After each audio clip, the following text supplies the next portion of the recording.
Que la grâce de Dieu soit avec vous. En ce jour, Dieu m'a mis en cœur de venir partager un thème intitulé Christocentrique. Qu'est-ce que je veux dire par Christocentrique? Je veux dire Christ-centre, Christ au centre. Bien-aimés dans le Seigneur, aujourd'hui nous tendons vers la fin des temps. Et beaucoup de déviations sont en train d'être vues dans le corps de Christ. Les gens prêchent des messages qui vont dans tous les sens. Mais Christ est en train d'être mis à côté dans beaucoup d'églises. Aujourd'hui, il y a des thèmes. Et dans ces thèmes-là, vous allez voir les gens commencer du début de la prédication jusqu'à la fin, sans même mentionner Jésus-Christ.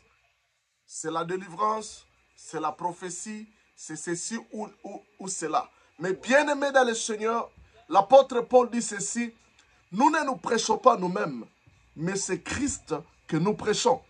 Aujourd'hui, il y a beaucoup de thèmes centrés sur le pasteur, centrés sur le prophète, centrés sur le leader dirigeant de l'église. Alors vous allez voir des thèmes comme père spirituel. C'est bon, je reconnais et je connais et je sais qu'il y a des pères spirituels. Mais notre foi, notre message ne doit pas être centré sur le père spirituel. Notre foi ne peut pas être centrée sur le pasteur, sur le prophète, sur le docteur, sur l'évangéliste ou sur le leader spirituel. Christ, c'est lui notre message. Quand l'apôtre Paul, qui était l'apôtre des gentils, un grand apôtre qui a écrit presque toute la moitié et presque tout le Nouveau Testament, bien-aimé dans le Seigneur, son message était centré sur Christ. Christ était le centre du message. Et d'ailleurs, quand vous lisez les Écritures, vous allez voir que Christ, c'est lui le thème central des Écritures. Si vous lisez dans Jean chapitre 5, verset 39, la Bible dit ce qui suit. Vous sondez les Écritures parce que vous pensez avoir en elles la vie éternelle. Ce sont elles qui rendent témoignage de moi. Jésus, ici, il parlait aux Juifs, il parlait aux Israéliens. Il leur avait dit que vous sondez les Écritures pour avoir en elles la vie. Mais ces Écritures ne parlent que de moi. Ces Écritures dont il fait mention ici, ce sont des écrits de l'Ancien Testament, c'est la loi. Il dit que vous sondez la loi, vous entrez dans la loi, vous passez y avoir la vie en elle. Mais vous ne savez pas que même la loi parlait de moi. Donc, de la Genèse jusqu'à l'Apocalypse, bien aimé, c'est Christ qui est le centre, c'est lui le thème central de toute la Bible. Alors, bien aimé dans le Seigneur, si tu te dis apôtre, prophète, évangéliste, Christ doit être ton message.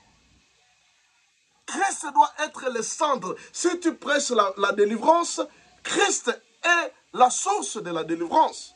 Si tu prêches la sagesse ou les conseils, Christ c'est lui le meilleur conseiller. Si tu veux parler sur la sagesse, Christ est lui-même la sagesse. Si vous lisez dans 1 Corinthiens, chapitre 1, verset 30, il y a quelque chose que j'aime beaucoup là-bas, que Paul avait dit. Il dit ceci dans 1 Corinthiens chapitre 1 verset 30. Il dit ce qui suit. Or, c'est par lui que vous êtes en Jésus-Christ, qui par la volonté de Dieu a été fait pour nous sagesse. Jésus, c'est la sagesse.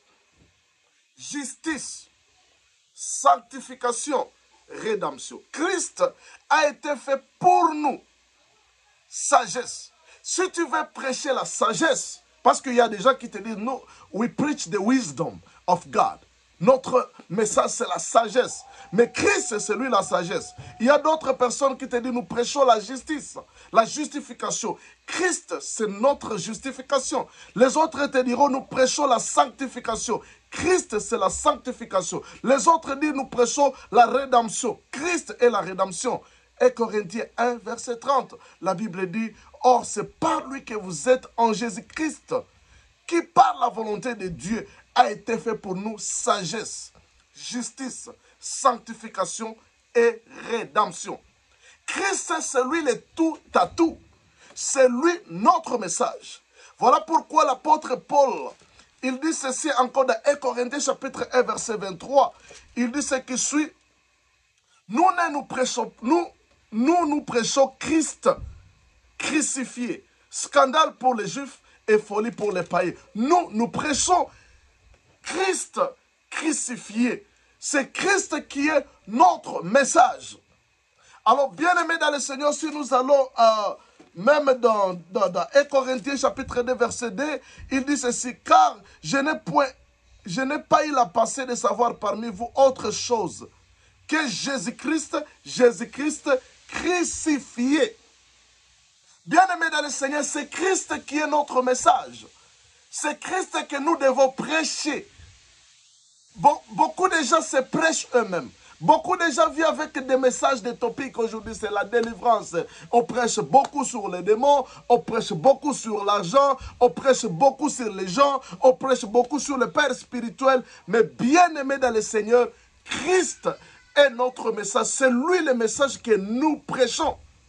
Tu dois te demander, quand tu prêches, qu'est-ce que tu prêches? Dans Colossiens chapitre 1, verset 15, la Bible nous dit ce qui est important. Le Fils de l'homme est l'image de Dieu invisible, le premier-né de toute la création. C'est en lui ont été créées toutes choses qui sont dans les cieux, sur la terre, les visibles et les invisibles, trône, dignité, domination, autorité, tout ont été créés par lui et pour lui. Jésus-Christ, c'est lui qui est l'image invisible de Dieu. Et c'est lui qui est notre message. Et la Bible dit que toutes choses ont été créées par lui et pour lui. Verset 26. Il est le mystère caché de tous les temps et de tous les âges, mais révélé maintenant à ses saints.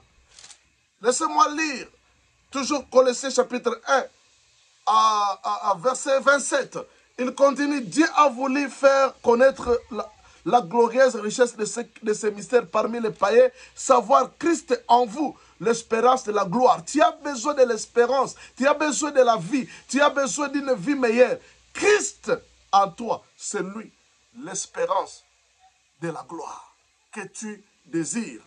C'est lui que nous annonçons et exhortons à tout homme. C'est lui que nous annonçons et exhortons. Notre message n'est pas autre que Christ. Alors, bien-aimés prédicateurs, prêchons Christ.